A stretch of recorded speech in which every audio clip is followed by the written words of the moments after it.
और रामपुर में समाजवादी पार्टी के वरिष्ठ नेता पूर्व मंत्री मोहम्मद आजम खान के बेटे अब्दुल्ला आजम के 2 जन्म प्रमाण पत्र मामले में आज MP MLA magistrate trial court में अंतिम बहस होनी थी, जिसमें आजम खान पक्ष के वकील ने कोर्ट में 2 दिन पूर्व बहस आगे बढ़ाने के लिए प्रार्थना पत्र दिया था। इस संबंध में हाई कोर्ट में इससे संबंधित मामला पेंडिंग है, लेकिन आज कोर्ट ने अर्जी को खारिज कर अंतिम बहस की तारीख 1 अगस्त नियत की है।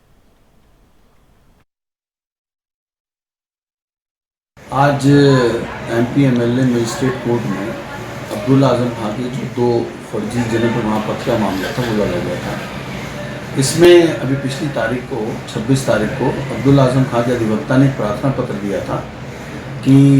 इसमें अभी बहस शुरू न की जाए, क्योंकि हाई कोर्ट में इससे रिलेटेड एक मैटर पेंडिंग है। परंतु आज माननीय न्यायालय ने उनकी इस बात को नहीं माना और वो प्रार्थना पत्र खारिज कर दिया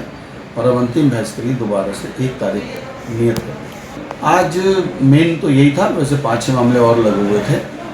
और ये जो 2 जन्म प्रमाण पत्र वाला जो मामला था, इसे जो इस समय शहर विधायक हैं आकाश सक्सेना जी, उन्होंने